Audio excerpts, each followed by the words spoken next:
CLG continuing their trend of banning Galio. Yeah, right off the bat, that's not something Huhi wants to play. Definitely not something they want to pick away, so blue side also has that ban flexibility, so to speak. Now we'll get to see if we see just as many AD carry bans as we have seen so far this series. Xayah, Tristana, Kalista have all been banned in both games. Yeah, and we'll see if anything changes from switching the sides, though, of course. So far, they've been kind of keeping to red side banning Kalista, but also CLG banning Galio. So this actually frees up a CLG ban that they could send towards Cho'Gath. Actually going to grab in the Maokai ban they had sent in earlier on, expecting the picks to go a bit differently here. They had banned at phase 2 of the first game, I do believe, but going to put it here in phase 1 of game 3. Yeah, and it kind of feels like CLG is saying, yo, FlyQuest, you have to ban the AD carries now, otherwise we're going to first pick one of them. And it also hurts the Jarvan pick a little bit if it is to fall through like that, because if you pick either Kalista or Xayah into Jarvan, the Jarvan's way less effective. You can immune pretty much all of Jarvan's stuff with Xayah, or you can just dash out of it as Kalista with your auto attack. So CLG looking to set up for either a first pick Tristana or maybe a Jarvan with that Cho'Gath ban. They had done it. They had played it to very good effect in that second game. Of course, they had banned it in the first. They're certainly afraid of this one. Now to see what's coming through. It's just big, tanky bans out of CLG. The Trist will get pushed away, so Xayah is up, and he's going to be grabbed. Yeah, and this is also meaning Jarvan is up. It's probably something FlyQuest will pick, but as we mentioned, it will be less effective because of that first pick for CLG, so it's a known quantity that they're giving over. And also, very expected that you're seeing the Rakan out of Lemonnation, not only because he's been really good at it, and it's critical to FlyQuest initiations, but because you want to decouple them. Absolutely the case. Now, this does mean that WildTurtle is going to be allowed to grab the Twitch if he wants it at the end of this first phase. That wasn't banned away, and he had won with it in the first game of the series, so might do that again. Stands to be seen. CLG going to lock in their first phase picks. So they're going to match the jungler. Sejuani come in right now. Do they grab a top laner? Do they take Thresh away? Yeah, or Thresh, as they've done every single time, basically. Probably don't want to get pinched on that support pool, knowing that FlyQuest already has theirs locked in. So both teams mostly sticking to their guns. The priority picks have actually not really changed throughout this series. Yeah. Same support matchup all 3 games. Jarvan jungle all 3 games so far. And WildTurtle and Stixxay have changed champions around a little bit, the mid laners as well. We'll see what comes in here as Huhi gets one last pick in this phase, and we'll see where it goes. Yeah, you really wonder, like, where his champion pool sits. Kog'Maw instead, okay. Does want a carry performance champion. You want a high damage backliner that can stay safe. I think Kog'Maw has a pretty decent landing phase overall, and certainly will be a good mid to late game team fighter. Right, they already know COD's bottom lane, so they can opt into this, knowing what they're up against. Definitely helps them with that. But now the question becomes, what does Huhi have left in the mid lane? I think CLG banned Syndra, just because they had a lot of success pushing Huhi to Kennen, especially when it came to later teamfight phase. We haven't seen much high success during the regular season on Orianna or Corki, even though those were his most played. Right now it's removing Rumble. They know they don't want to have balls on that one. He's done so well on the carries. And the question is actually, is it even worth, though maybe it doesn't fit the comp, banning the Kennen top that Balls had played so well in the first as well? They want to get rid of Balls carry champions. One-sided Talia ban, as Huhi doesn't play it himself, so those are pretty unsurprising. The 3 mid lane bans out of FlyQuest are all one-sided bans. They don't affect Huhi in any way. Yeah, but it is very important for FlyQuest that Huhi has the ability to participate in an aggressive way in team fights. That's why the Galio is so good for him. What will this last ban be? We're thinking Kennen or Syndra. It is Lucian instead. A little bit unexpected, although CLG had picked it away themselves in the first one. Maybe they still consider that one to be threatening. FlyQuest now, first pick of the phase. Do they go for the blind Syndra? Does Huhi have a counter pick? Probably. Or do they wait a little bit longer to get that to Huhi later on? They need a top laner, they need a mid laner. They're going to go for Orianna. He goes back to one of his old hallmarks. Yeah, most played on the year by far. This champion, I believe, was uncontested for the entire series. Yep. Going to be picked in here now. Yep, but it does work well in just getting a little bit of extra shielding for Kog'Maw. We'll have the Ardent Sensor of Rakan, as well as the Armor and Magic Resist provided by Command Protect. So looking to play around WildTurtle from the looks of it. Can still flex the Jarvan top lane, by the way, if they want to go with a different jungler for Moon. Speaking of high favorites, Corki going to come in here for Huhi. So it will be double marksman, but certainly magic damage out of the mid lane here. Certainly 2 standbys of the summer split. Orianna and Corki, 2 of the most frequent to be seen. Cassiopeia, as you had mentioned, the previous champ slick, going to be entirely unseen in this series, most likely. And now Carnologic Gaming need a top laner unless Sejuani goes there. And Jack's going to be picked up as the quasi-blind. We know Jarvan could go, but it's likely to be a new top laner picked up now for balls. Darshan wants to carry this one. Yeah, and they have already sent 3 bans towards the top lane, so it's a little bit of a known quantity here what they could play in the top lane. Lemon checks his notebook, looks, you know, down his column for Jack's counter picks, as I'm sure he has somewhere. And it's Kennen. And that's what we were talking about. Will they throw a ban towards Kennen? The answer was no. And then balls will end up picking it nonetheless. A swingy matchup. This is something you should be able to shove in early, but can definitely get going. And then there's also the question, does he go AD or AP? We have seen the switch pretty heavily towards the Proto Belt, Kennen in the top lane, but could always go the other way. A fun one to watch for Kennen versus Jax. An exciting matchup, as you mentioned, very volatile, high damage on both these sides, regardless of the kind of build you go for. There's going to be threats here. They want to split push. Kennen arguably is the better team fighter, at least with the AP build, but have to see what comes through. Also, CLG, much less tankiness here. Sejuani, the only real tank on the lineup. Thresh, a bit slow going in that regard. Jax doesn't want to be alone in the front either himself. FlyQuest, of course, are also just only relying on Moon's Jarvan and Lemmonnation's Rakan, so squishier lineups, which might actually favor the AoE-heavy Orianna Kennen combo. Yeah, looking for a more explosive game here, especially with Kog'Maw making it through. It's the highest damage AD carry we have seen yet. Be a fun one to watch for. We'll see how it comes through. Game 3 coming up for this one. Darshan on the Jax, and the Kennen has come back through for balls. He's been very good at these top lane magic damage carries. He found another one not named Rumble, and so far he's undefeated in the series while playing it. We'll see if FlyQuest can do it again, or if Carnologic Gaming bounce back here in this one. Maybe some vengeance from the quarterfinals of the spring split. CLG or FlyQuest. Who's going to win Game 3? We're going to find out now. Yeah, and so much of this game may end up coming down to style and how the teams decide to play these team competitions, because CLG, again, just goes with that double teleport. You think CLG, oftentimes you think 1-3-1, the split push game and how they collapse. Yet, this year, whenever we see Darshan on Fiora or Jax, he finds himself in team fights again and again and again. We'll have to wonder if he will get fed enough to be able to team fight, since I am mostly certain that FlyQuest will find a way of forcing fights and pulling CLG into them. Seems likely. Huhi and high trading blows. A little surprised to get Doran's shield start out of balls. I don't feel like he's going to get attacked that often by the Jax. I would actually rather see a Cole, probably. Or just something more attack damage based, just because Doran's shield doesn't help you hit champions. But it's a choice he went for. It's going to give him more sustain if he does get into constant fights, so not just always wrong. Doran's shield out of Huhi, expects to take some damage in his landing phase. Nice little hook buys some damage elimination. Doesn't mean everything, though. Out they go. A little bit of harass on both of them. They both opt to not use health potions. Just sit with their base regen, want those health potions for lane. Yeah, he should be totally fine. Darshan did sneak in, though. And Huhi's out round the wing. They actually go for a rank 1 stun. Him, There's the E, and Ball's going to be stunned up. A little bit of damage. That's going to be, at worst, at least a bad laning phase. And he's going to have to actually recall off this one. You can't go to lane like this. He's got a recall. He has to teleport. He has no flash. Pretty disastrous, actually. I'm hoping for a lucky way to find this. He would try and flash E if he preps his stun. But it buys 8 more seconds is the thing. He's still going to get an XP range in time for Darshan, and Balls actually might miss a melee as a result. It definitely guarantees the teleport. Darshan misses no minions. And it's going to be a couple lost, actually. This Kennen's going to lose that melee. And then depending on how good the aggro is, they actually hit... okay, he got 1 CS and he missed XP on 1. Yeah, so definitely going to hit level 2 second. The wave isn't even going to crash into his turret until he's level 3. And he's got to be careful not to take any harass in this lane, because a flashless Kennen under turret, especially with the Sejuani. I like what Moon did right there. I think he might have actually seen, because of the machete start, that Raptor's going to be up and just walks in and counter jungles the camp. Slick by Moon, knowing it was being buffed to buff, but now look at this damage elimination. Not quite in flay range, but Aphromoo level 2. Guesses incorrectly which way he's going to juke. Elimination guesses right, and now a trade back on Aphromoo means some damage from WildTurtle.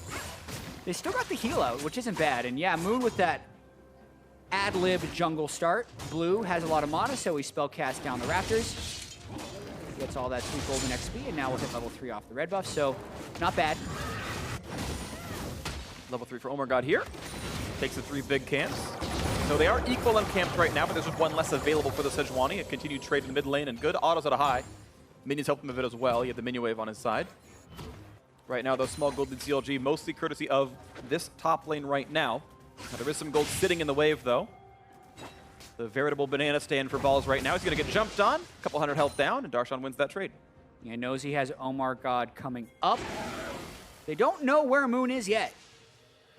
Ooh, ward just came down, and he knows, actually. He can Yep. completely deduce that.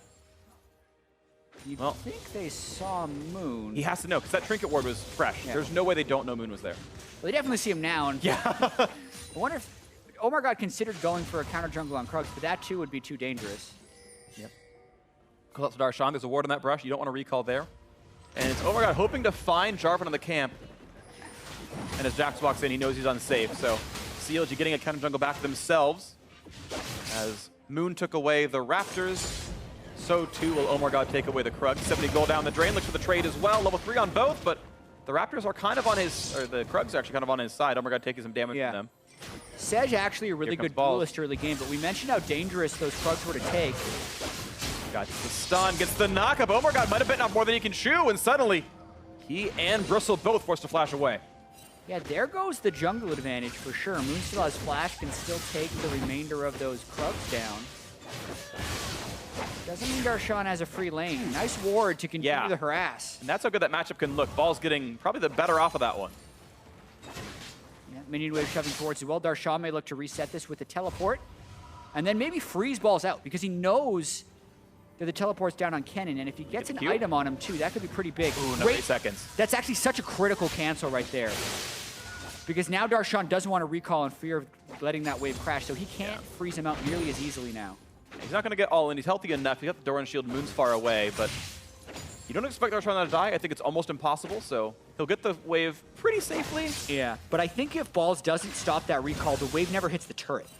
And then the flashless Kennen has to be in fear of the game the whole time and gets zoned off the wave. So I think a misplay by Darshan there, not going far enough back and allowing Balls to harass him with the Shuriken there.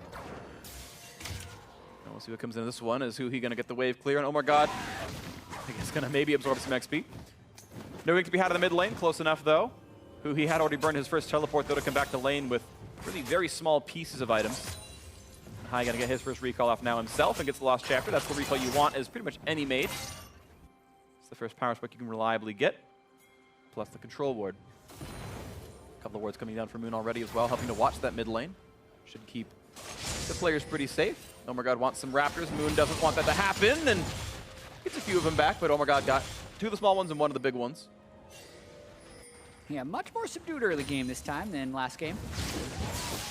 Junglers often running into each other before ganks, so the counter ganks don't actually end up happening. I do want to point out real quick, the jungle CS is misleading. OmarGod actually up about 100 gold in farm right now. Actually more like 150 despite being down 10 CS. His choice in camps has been better.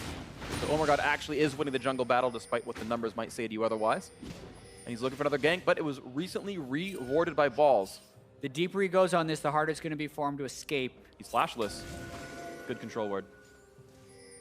Yeah, they got to make sure not to stick around too long. And I think OmarGod never wanted to hit the ward, so he could never prove that he had left or went into the jungle deeper. And that ward was shut off, and means Moon has to be a little bit afraid. Right? And that E right there is because they never knew who went where. Right. Says I'm safe, says his Krugs are dead anyway. Really trying to protect this Kennen early on in the game. Obviously his flash was down early, but has it back now and is level 6. So I feel like he needs a little bit less protection now. But no control ward on that side of the map. Very going. DJ Jatt with the sick beats. Very big fight in the mid lane. Very clear. A rocket comes through. OmarGod waiting in the wings. Shockwave's gonna land. Huhi taking a bit of damage on the 500 HP, but here comes Sejuani. And a flash out from high. He's gonna be fine. You did that on purpose, Phreak. Oh, level 6 on Stixxay. Nice hook. Level 5 there on WildTurtle. The Feather Storm coming across. Not quite gonna get rooted up either, though. Running away for dear life. Ignite is on. The heal gonna come in, and the auto's not gonna be enough. He will survive it. He chugged the potion in time.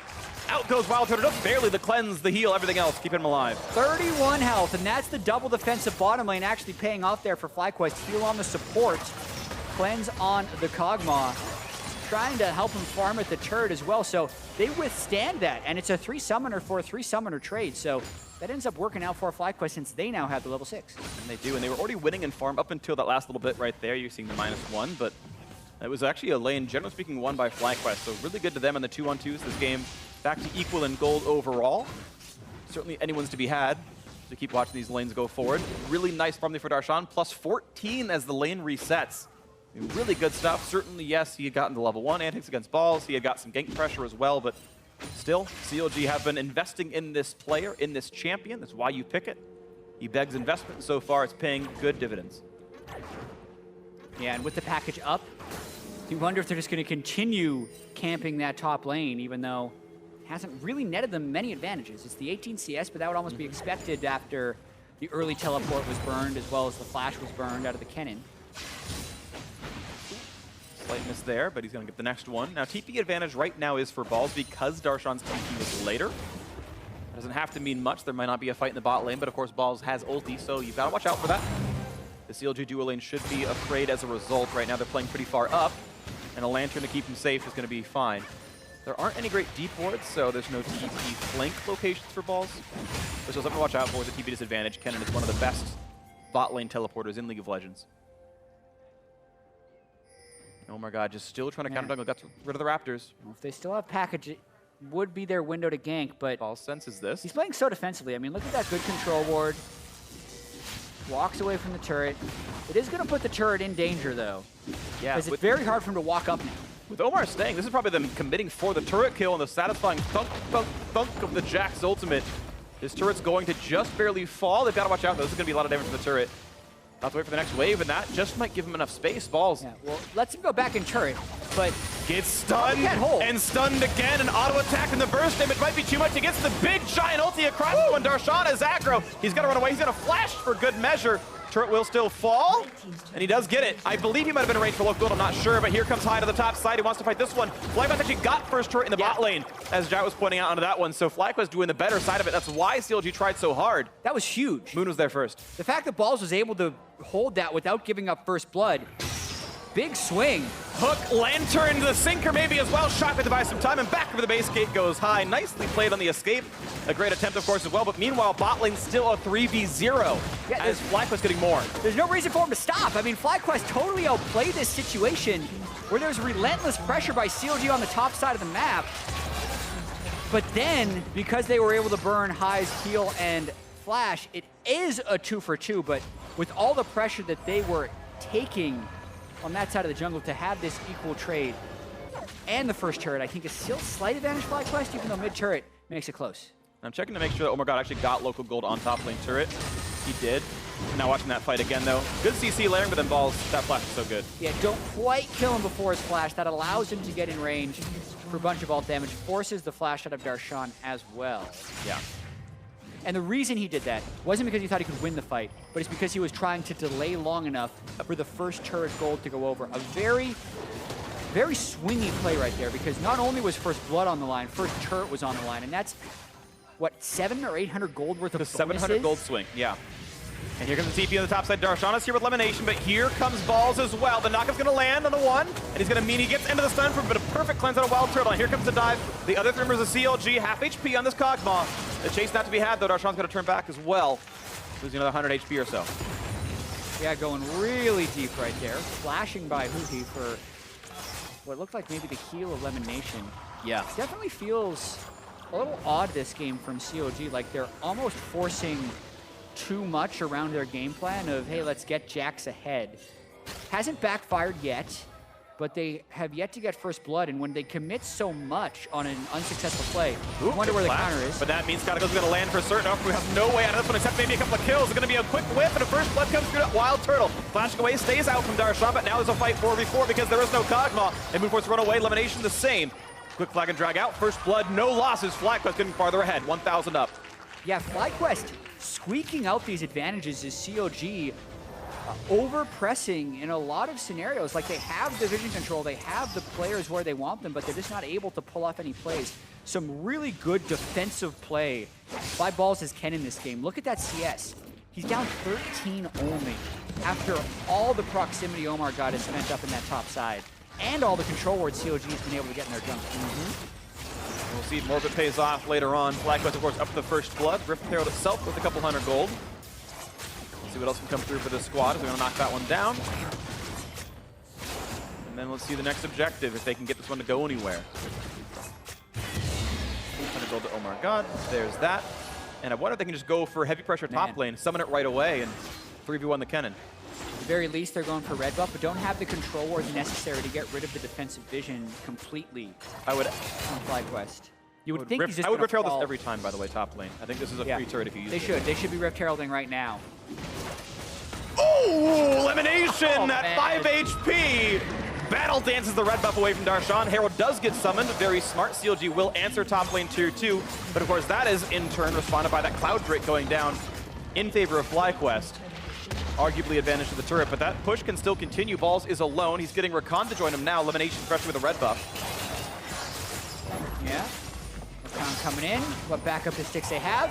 Nice Feather Storm gets away, and here comes the feud. Gonna pull him right back in. Here comes Slicing Maelstrom as well, and a Shotgun's gonna catch up Aphromoo. This could be 2 kills on different sides of that same lane, and yes, the solo kill out of high. CLG overstaying on that one, 3v2. Yeah, so often when we watch FlyQuest games, they're the ones making all of the proactive plays. But this game, they're doing a good job of reacting to what CLG is doing, and that's what's netting them a lead. So 1,000 gold, 3 kills now, but I feel like all of their kills are on their side of the map. The CLG is trying to over-aggress on them, but still yet to pick up even a single kill. All 3 kills have been within about 2,000 units of that red buff up there. They've all been on that same little quadrant of the map. And CLG, I mean, exactly what you're saying, Jatt, going aggressive and FlyQuest being there first, whether it's CLG missing the rotation notification, losing lane pressure, whatever it is, they have been losing a little bit here. The game's still only 900 apart. It's within touching distance, obviously, but CLG having to work back from this one. Yeah, still a very close game. Because, I mean, you do gain advantages from having that type of control over one side of the map, where they do not have the advantages on the Kog'Maw. The Rage Blade's completed. Oftentimes, it's a pain to get there. The fact that he's with Rage Blade completed while having the CS advantage and a kill up spells a very strong Kog'Maw. He's going to do so much work this game, and even though Jax's do build eventually a bit tanky, they do so with health items, the Trinity Force, the Tanic Hider, things like that, and so he's going to have really good damage with the % HP. Here comes Yilzi, going to find Moon out of that one. Here comes the knockup to look for Aphromoo. They're going to fight him down. WildTurtle gets the first one. Look for the next. Yes, Moon's going to fall, so 1 for 1. But here comes the chase, and OmarGod forced to flash away. But I'm going to flash for the shockwave. Nice juke away from OmarGod. The distance still going to make it happen, though. The flash, the chase down. The stun's going to land. Falls. 2 more attacks will do it. Gets the kill picked up. And a red buff transferred over to the top laner. 2 for 1 this fight so far. FlyQuest tried to win the game. Top lane outer going to fall as well. Even farther ahead now, 2,000. Yeah, but CLG is trying to work their 1-3-1 right now. They have the 3 guys that just fought, but they have their solo laners pushing everywhere else. So WildTurtle trying to get something happening right here. So Stixxay. Stixxay can die to one more auto attack. He's got to be careful. The minions! The minions! He's auto attacking. He's life stealing. He's going to stay alive. Warlords give him the HP, but now Aphromoo's got Mobies. Turned off by the ulti, though. If Turtle did not ult him, he would have died, but Moby's going to turn back on. Minions hit him again. He's got 3 more seconds, and now Cloud Drake's giving Turtle move speed. Minions again. I think he's out. Aphromoo wants, no, he's not. No, I think he just wins. He was gonna win! He jukes the hook, he's just gonna win! The minions on his side, and WildTurtle takes down Aphromoo. Huhi's gonna get this one, though. It's an assisted kill. Aphro the long gone gets assist gold, but that was nice from Turtle all the same. Wow. I mean, he probably shouldn't have overchased Stixxay. Yeah. But at the same time, it was still cool. I can't believe he won that fight. Aphromoo just had to flash play, and he hasn't. But now they're going on OmarGod on the other side of the map. And that's going to be a lot of damage to get all they need. A quick swag assist out from Moon as well. Technically a 4v1. Kill goes over to High in the mid lane, 2-0-2 on this. Yeah, but the 3-kill Kog'Maw is huge. WildTurtle playing at another level than we've seen from him this year, for sure. So we're going to just watch the dive as it originated. Eats the Sej ultimate, but they take a lot of damage from Stixxay right there. Moon goes down, but they continue the dive. I like the sidestep from OmarGod, but it also puts him too close to the rest of them. Yeah. So he dies anyway. Does force the flash out of Kennen. And then the rest of it, just a little goofy. He's already had a close kill on Rakan, has enough mana for W, and the minion wave is there. He gets the Flay to proc his Courage Shield, so he did walk up and Flay, but doesn't auto, goes for the death sentence. That's a half-second animation. Auto probably kills him, actually. Where WildTurtle just kills him. if all he does is do a straight trade, there's a decent chance he wins. Yeah, E-Auto might have won. Also, this is the 7.16 or 15 Thresh bug fix at work. No longer has that extra stun attached to the play. Yep. So 3 patches ago, he would have won that without any reaction. But now it flays for the right amount of time, and good juking by WildTurtle. Showing the strength as well of Rage Blade Kog'Maw when he's able to get 4, 5, 6 auto attacks on you. Really ramps up in power. Definitely strong item on him. We reset into this game, and it is a tied game in gold. FlyQuest winning in kills, but CLG's rampant aggression has gotten them a +2 turret lead. Mid tier 2 and bot lane outer fell to Huhi and Darshan respectively in the last couple of minutes, so that has answered this out. FlyQuest, though, of course, with that Cloud Drake advantage, and Aphromoo wants to play. Slowed down, though, and yeah, he's at half HP. Yeah. It's not been his game so far. No. 4 out of 7 of COD's deaths. Hasn't been able to find those initiations. Wants to be on the front line as Thresh as well, because this is a game where we talked about there's a much lower tank presence in this game than we have had in previous games this series. So against the Kog'Maw, Orianna, Kennen, incredibly hard for Aphro to go in to make any type of play. Puts a lot of the emphasis on OmarGod landing a good ultimate. Really tough situation for a set to be in. That's not an easy ult to land as the lead initiation. Ooh, Darshan in a 1v2. Rebel's not going to kill Scuttle off, and now the ulti coming across. Aphro gets that one picked up, and now the charm on. Darshan going to help, but so is Balls, and he's going to burn down to the red buff. Darshan gets one. The re-engage, though, as OmarGod is dead. The hook going to pull in Moon, and force to flash away. 1-for-1, top laner and jungler dead on respective sides. And as Drake respawns, WildTurtle's in the pit, getting poked down a fair bit by Huhi, though. Gotta watch out for the poke. Darshan does have teleport, might come back into the fight. High still has ult. Yeah, exactly. Nice poke from Huhi, and of course he has the package as well, so he can get away from anything. And the Infernal Drake will reset with FlyQuest a bit low on health. Really interesting fight there, just barely being able to tick down the Kennen, so crucial. And not giving that Infernal Drake over. This is a Drake both teams really want. There's a lot of attack damage and ability power being built up by both of these teams. 3 on each that benefit greatly from Infernal. Lemon not super healthy. Package buys some space that was going to time out anyway, and they're going to fight for the ward, and actually WildTurtle going to get close to the victory. Control ward still despawns, gets killed. That brush waiting in the wings. FlyQuest look to get control over this Drake. WildTurtle on that 2-item power spike. Hurricane Rage Blade. Yeah, he's big. So much strength on that Cog right now. COD's actually trying to set up a split push right now, though, so putting FlyQuest on a timer. If they go for Drake, they force COG into Drake and most likely pull the collapse down from Darshan, but it does mean they have to fight COG and the Infernal Drake at the same time. Doesn't see the attempt. Who doesn't help up in this one? Who's going to get in for the smite right now? A lot of damage coming to Kog'Maw. The smite's going to go. Nice by OmarGod. The fight continues, though, and the nice front line now for Moon. Stixxay trying to buy some time. He's still in the mix, though. Has to flash away. And a kill comes through to Kog'Maw. That's the huge damage dealer dead. The chase on, and Balls just barely survives, but now High is out of mana. Blast Cone sends him nowhere. The hook's going to land. 2 for 0. Plus the Drake favor of CLG. FlyQuest get crushed by that Drake call. The collapse comes through perfectly from CLG, and WildTurtle finds himself in between Rakan and Jax and has no escape. That could spell disaster for them, as CLG can now pull on a 21-minute Nasher. And OmarGod had 2 smites stacked up, the second one available, ready to be used, as Moon has to come back from the base right now. Huhi gets rid of the Blast Cone, and no one is even around. Even if they know about it, it doesn't matter. No one's in range. Omar smites for health. So now a smite would be more likely, but no one, again, is in range. The damage comes through, and CLG, 5 alive, get a 21.5-minute Baron. Wow, what a swing. That's a situation where FlyQuest thought they had it with WildTurtle. They actually wanted to force this fight because they can Rage Blade stack up WildTurtle on the Drake. But watch this. Lemonnation doesn't get the initiation that can immediately be followed up on. Stixxay is still full health. And then Rakan has the ultimate, can Blade Caller through as Darshan comes in for the stun. WildTurtle had nowhere to go once that initiation didn't that play. And a gorgeous play. Talk about Aphromoo having a rough game. Oh, man. But does not tilt, gets the flay in the clutch. That extra kill emboldens them to go for that Baron. And now a game where FlyQuest was looking like they could maybe run away with it with the Kog'Maw is now in a situation where COD has a 2,500 gold lead and a Baron buff. They're looking good. Oh, they reset the blue buff. A little unlucky there, but they're still going to get it without too much issue. Stixxay now on 40% CDR. He's in a pretty good spot right now. Infinity Edge is going to be next for him.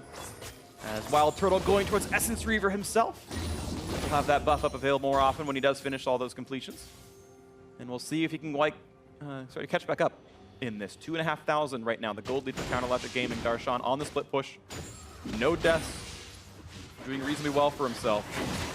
CLG are winning because of turret pressure this game. They're going to continue that with the Baron buff, of course. Yeah. Huhi top lane, 3 mid, Jack spot lane. Being able to Baron buff push with the Jax. Super effective. Makes it very hard for the AC Kennen to clean out those waves. Gives time for COD to slow push in all 3 parts of the map. Lemonnation does have flash, remember, and now an Ardent Sensor completed. May help out that Kog'Maw even more. Looks like he's going Essence Reaver, 3rd item. Yep. CDR, great on Kog'Maw, love it. Shout out Azale, who shouted out the Essence Reaver yesterday. I was listening, buddy. I appreciate you. Yeah, I appreciate you too, don't worry. And now CLG gonna keep the push going. Bot lane tier 2 has fallen. All the turrets outside the base have dropped for this point now. 4,000 gold lead. Some of that's still in their pockets. They've got to respect the fact that they're not in items up as much as the score would suggest from the top of the screen. This might slow their expectations a bit. Yeah, and against that AC Kennen, have yet to really be caught in a big slicing maelstrom. Still no lock completed, so the danger's there. Balls has teleport as well, but there's no wards to flank with. This is where FlyQuest really want to be able to force a fight. Uh-oh. He with Darshan there, he's just gone. The fog of war, glacial. I forget the name, not prison is gonna land. Either way, maybe it is prison. Regardless, it's gonna be a turret going down. The inhibitor turret gonna fall. CLG in control of the bot lane, and with no balls in this fight at all, it's 5v4, it's gonna be pretty easy to keep going. Huhi's still splitting the top lane. WildTurtle gonna wave through, but now the bottom inhibitor being attacked. 5v4 on the map, but the rest of CLG pretty far. High the one defending, and no one's gonna stop Darshan. That inhibitor gonna be given away. I mean, with no Kennen, a lot of their initiation is down. The Jarvan doesn't want to jump on the Xayah item, which is why I think this first pick Xayah has so much value. So much of what FlyQuest has been doing is just piling into CLG, and that backfires against this team composition that CLG has put together. So add that to the fact that even though the over-aggression wasn't great from CLG early, it was still giving Darshan that CS lead. And then when they pull off that dragon fight, which is the critical moment in this game, that CS lead doesn't go away for Darshan, and now he's gotten really huge. He's up 82 right now. It's definitely a big jack at this point. Individual gold-wise, thank you, Spectator. 3,000 up for the CLG top laner. I mean, you saw what he could do during just a Glacial Prison from OmarGod. That is a kill every single time. You can see down the line leads for everyone not named WildTurtle. That Kog'Maw still very big. The question, though, is can his front line survive? The Jarvan doesn't have much. The Kennen very squishy, not going Zonias himself. Hard to get in for them. And it feels like CLG, if they play their cards right, won't opt into a 5v5 unless Darshan can flank the Kog. That's the big thing, is go flash for flash with Kog. You can leap strike onto him, flash follow. And then Darshan would hope to be able to win that duel in the backside of the fight. Yep. Turtle still has the cleanse to get away from the initial stun, and once that E is over, he can put a lot of damage onto Darshan, who doesn't have really any resist, so he can get burned down. But that is still a long time to go. It's going to be difficult to make that work, as the rest of the follow-up is still there. FlyQuest hoping to play for some ward control. Here comes the attempt. They're going to find the first knockout. They're going to go all in for the Thresh, and they're going to not even get him with that one. Blade Color finds the root, and Moon's going to lose his life for this one, you have to imagine. And Aphromoo somehow grabs the kill for himself. The Ignite coming through on that. And that was several ults. They can't even kill support. Yeah, that's going to be pretty demoralizing for FlyQuest here, as all of their initiation, aside from the Kennen, was burned on that one. He does have flash ult, but it's just looking really unlikely for him to go for something. The inhibitor turret in the mid lane is going to fall now. CLG once again on a 5v4. They have every single ult, but aside from 2 left available right now. Mid inhibitor falls. Cloud Drake alive, Baron in 1.5. And that's going to be some pretty easy neutrals to grab. That Infernal Drake fight just so huge in this game. It was about a 2,000 FlyQuest gold lead before that fight, but the kills into Baron and FlyQuest have just never gotten the momentum back in this game. Infinity Edge almost completed by Stixxay. Cloud Drake going to be completed to match the move speed against FlyQuest. FlyQuest will need pretty much a miracle initiation onto the squishy targets to make something happen, but it looks like CLG is just staying very spread out in this game. They are. They're doing such a good job of split pushing everything down. And they have just enough engage tools. It's actually kind of interesting. Oftentimes, split push teams, it's hard to find your openings to do anything when you find them in that position. But the Thresh and the Sejuani just for whatever the reasons, have been able to find these picks, whether it's OmarGod pressing R from Fog of War, or Aphromoo finding a hook, or him just being engaged upon the team being ready. CLG have collapsed enough that they've actually won some team fights with the split pushing team that is disparate and are collapsing appropriately.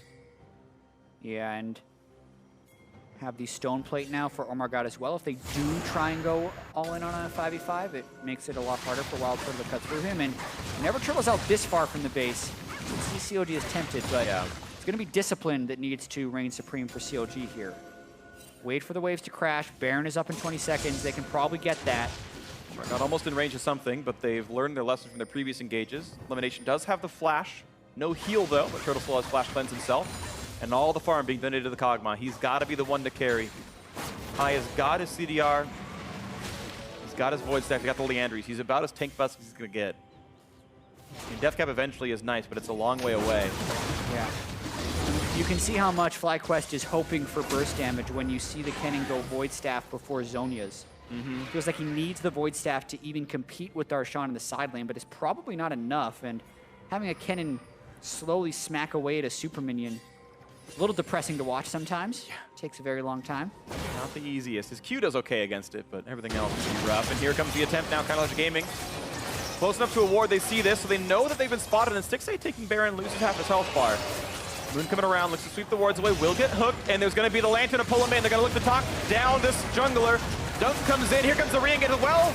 And do they have the burst damage? Shotgun coming across, and here is now Kog'Maw in the fight. A kill on the ball for the trade of the Thresh. Here's a backline access, though, with the Jatt. The Cleanse Turtle trying to cut. He flaps away, gets stunned up again, but he stays alive a little bit longer. But the kill still coming through for CLG. They've only lost Aphromoo, and they've killed 4. It's Turtle forced to run away with his tail between his legs. Just back to the base. 2 inhibitors down, CLG 4v1. They're probably going to push to end this game. Do not need to take the Baron buff. WildTurtle will be at full health, but all carries alive for CLG. Darshan teleports into the base.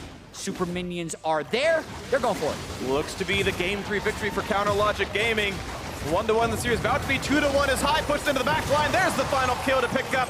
A Cathian surprise, not going to be much of a shock as CLG take down the Nexus for game number 3. 2-1 and 1 game away for their match with Cloud9 for the last spot at Worlds. Definitely the best game CLG has had this series. Lose game 1, win a close game 2, but this one closes out in 30 minutes and 25 seconds. Neither CLG solo lane or die, which is incredibly critical for this team. Yep. Who has recently had that solo lane standout performances. 4-0-4 on Huhi, 3-0-5 on Darshan. And it seems like the investment did pay off, even if there were some small missteps earlier on. The game started out 0-3. I think they started out 1-2 in turrets, including losing first turret goal themselves. But that style never stopped. They just kept trying to split push, play aggressively around the Jacks, and it finally did start working out. One of the big trades where they went -1 in kills, they went +2 in turrets or something like this, where mid lane tier 2 and bot lane outer fell, and that style kept working. FlyQuest tried to team fight, and then when there finally was that 5v5 around Drake, as you mentioned several times in the cast, that one finally went CLG's way, and that just broke the game wide open. Yeah, I mean, the biggest individual moment in this series was probably that fight right there, because at that point, if FlyQuest positions a little better, doesn't get flanked by the Jacks, has a better initiation, maybe they win the fight and take Baron, because that was a 21-minute Baron from an even game. Absolutely, it was. So now for a closer look at how CLG brought us to our match point, let's send it down to the analysts. Thank you very much, gentlemen. CLG moving ahead in the series 2-1 now in our best of 5, so looking for one more win to move on tomorrow to face C9. They hit it on the head right there. The solo laners for CLG, that's what this was all about, was getting them ahead, putting them in the position to carry, and that's exactly what happened. And I think the big thing is just they moved over to blue side, and FlyQuest is not a team that's going to punish you too hard with counter picks. Maybe Huhi back in the day a little bit, but he hasn't really been that kind of like counter pick heavy player in a while. Ball's especially not that way, so when you take this Jax pick blind, you're not too terrified of what they're going to do to you. And I think this is overall good for CLG to be more on the blue side. I mean, that said, you typically look at Kennen into Jax as a counter matchup, no? Yeah, I mean, I think it certainly is going to be tough early. If the Kennen gets ahead, it's going to be really tough. Right. But I don't think it's something where the game is just over because this has been picked, right? It's not one of those absolutely terrifying things, and I think that they did have a chance to actually ban out some of the champions that they were maybe more worried about absorbing the Jax or making the Jax more vulnerable, like things like the Rumble can be tough to deal with. I actually think that Maokai can be tough for Jax simply because you're so vulnerable, for gank assist, but this level 1 was extremely important. Yeah, I mean, so we're talking about balls can be, Kennen can be a problem if he gets ahead. The whole reason is he just pushes you in, he starts hitting his item power spikes first, but if you're able to do this level 1, you get his flash out, you stop him from getting to the wave, he's gonna lose his teleport as well. This takes your last pick counter pick, which is supposed to deny this split push win condition, and you end up, 10 minutes in the game, 20 CS down and losing your turret. That's a disaster in the kind of power budget of your draft, where this was your last pick that's supposed to kind of give you a pressure point on the map that you're going to bring your jungler up to and start diving,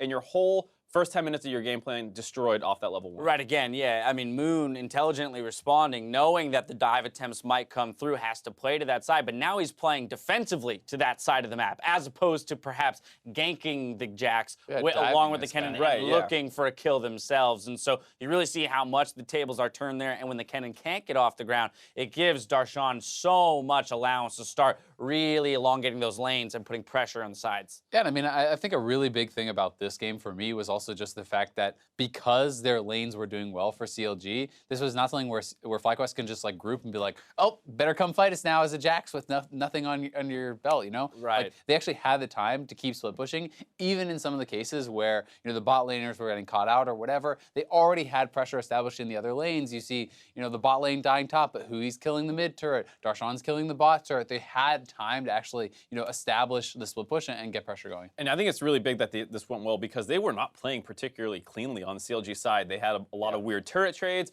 Then at one point they drop a Rift Herald. They're like, cool, we're getting turrets on the top side. Stick with the Rift Herald. And then at some point it just ends up being Stixxay who gets chased down and killed. There were a lot of mistakes on the side of CLG here. And if they didn't have this early game go so well for them in terms of just their top lane winning, this could have been a big problem. And it speaks to FlyQuest's comfortability in chaos, right? They were very happy to play the reactive, play style in those moments. Say, okay, we'll trade 2 turrets for a single, overextend with the Rift Herald, whatever it was. So FlyQuest making some intelligent moves. However, in the midst of all that chaos, that doesn't mean CLG won't come away with a one-team fight. And the one-team fight that they took 21 minutes into the game, 3 for 0 near the Drake. They'll also shift over to the Baron from here. Yeah, I mean, this one was so important. The fact they start the fight off with the Infernal Dragon Steel, OmarGod able to get in there. And then, I mean, you can see all the CLG members, it feels like they're just getting away with very little health. You can see OmarGod skirting away, Stixxay getting away. Nothing really went right for FlyQuest in this fight. And Darshan had a good flank there to make it very awkward. As the front line kind of went in, the back line suddenly has to look behind them, realize there's a Jax coming in that forces them to kite forward into the members of CLG. Rakan has to then go back to peel as opposed to fully going through with the engage itself. WildTurtle gets zeroed out. And to WildTurtle's credit, he's been playing pretty phenomenal throughout the series, but Kog'Maw, immobile carry, at a certain point, it becomes too difficult to navigate all of these fights. Yeah, especially when you are behind and there's so many threats coming from multiple sides. It's like, where do you actually stand and fight, right? If there's a Jax behind you, there's a Sejuani in front of you with all these different angles that CLG was able to set up. And I think that it's kind of fun for me to see Darshan on a champion like Jax, because not only can Jax be a split push threat, but you actually can group and be a little bit more tanky and a little bit more disruptive than something like a Fiora, because you don't have to fully commit to the fight. You can use your Q to get in and out of fights. Your ultimate actually gives you quite a bit of tankiness, and he likes to build for a lot of HP in these builds as well. So I think because Darshan is a guy that likes to take solo lane advantages and go to team fights, this is something that kind of fits his playstyle and works for the best of both worlds. And it was a situation too where the enemy team is not like the hardest team comp to play a Jax into. They have basically a J4 Rakan and Kennen who are going to try and lock you down, which none of those do that easily. It's not like it's a Maokai who's going to W you in front of a Kog'Maw. So I think this was a good game for Darshan overall in terms of the level 1, and then like you said, transitioning to that team fight phase. Match point for CLG. FlyQuest opting back towards blue side here in game 4. So if we take games 1 and 2 as evidence, what aspects of the FlyQuest strategy do you think they might replicate? What do you think they might abandon in their search for a second win here and ultimately a game 5? I mean, there's some things you can potentially move around. Like, you have a Gragas ban right now that isn't seeing too much effectiveness because OmarGod, for the most part, is playing fine on Sejuani. So maybe you try and put some of those bans more on Thresh for Aphromoo, see if you can start winning bot lane a little bit harder like you were doing in the previous series. I'm not exactly sure what they should do because it does look kind of difficult. Right. Yeah, I mean, to me, it's forget about bans on Darshan. I think that you put balls on some sort of a tank, someone who can actually survive, allow that lane to maybe go a little bit bad if it has to, and try to emphasize your strengths instead of shoring up weaknesses, right? Like you said, WildTurtle has been the guy who has been smashing for them in the promotion tournament so far, or sorry, in the Worlds tournament rather. Yep. And you should try to set him up for that success. Give him a lane that can smash and give him a game where he can take over and hopefully get you to that game 5. A vote of confidence for WildTurtle in FlyQuest's attempt to extend our series to a game 5. We're going to step away, but CLG are just one win away from knocking FlyQuest out of the regional qualifier. See who comes out ahead in game 4 when we come back.